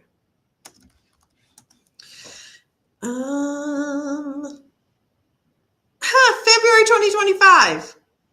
Let's see. What? February 2025 hearing calendar, Board of Parole, Brenda Spencer. Suitability hearing for, might be this month. I don't know. I would have to deep dive, but like that's the first thing that comes up. It's the California Department of Corrections and Rehabilitation official government website. February 2025 hearing calendar. And Brenda Spencer is the first name that pops up in the Google search. So interesting. Very aloof ending. Chris James, thank you. I agree. I was just, and again, I love the book. So if the author's watching, and Leigh Hunt, I'm not shading. Love the book. It's just that ending for me, that line. I was like, oh, you did so good. I expected a better ending. Again, that last paragraph was great too. Just take out that last line. Just take out the last line and it would have been great. It just seemed too like cheeky, like just very cheeky. Like, this is a great little like flick of a wrist. Like, all right, yeah, got this. Like, oh. Let's see. 3,000 or 4,000. I thought it was more than that. I thought it was like tens of thousands. I could be wrong. I don't know. I don't follow Luigi Mangione as much as when it first happened, because right now it's like nothing's really, happening, but the media is trying to still keep his name relevant. So Matilda says, wow, Danny, excellent review. Thank you. I don't think I could read it because of the detailed info on the children. Yeah, Paul. Yeah, that's the same with Paul. Even if Paul wasn't here, I would probably still talk about him because it's like one of the best things to do is bash him when he's not here. But yeah, Paul can't do. Yeah, I've worked with Paul for YouTube stuff for years, and that's just, in conversation, like that's a hard no for him. So Paul will even say, if he's listening now, I told him, you cannot listen to this episode because I know him. You listen to your friends, and that's a hard no, and I knew that. So I said, don't come into that. Well, Matilda, following Paulcast on the Instagram, that's going to be like one of the biggest disappointments of your life. Following Danny After Dark on Instagram is so much better. Yeah, of course they are. Of course they are.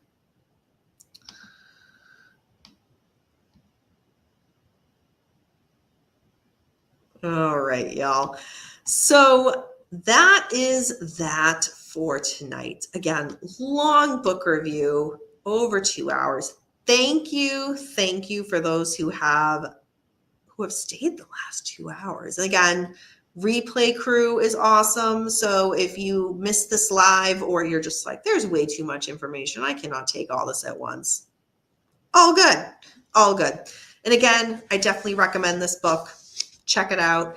If this is your type of thing, I realize it's not for everybody. But again, it's I Don't Like Mondays, the true story behind America's first modern school shooting by Leigh Hunt. All right, everybody. Thank you again for joining me for Danny After Dark. Again, if you are not subscribed, please make sure to do so that you don't miss any new episodes or notifications. Later in the week, and by later in the week, I mean later in the weekend, will be the True Crime and Chill. So keep updated so you know when I'll be doing that. I'm still trying to figure out when I'll be doing that. So we will see. Let's see. Hello, Mike. Welcome. Good. How are you doing? Yeah, I can't wait either. I just don't know what night yet. Just busy time of year. You know.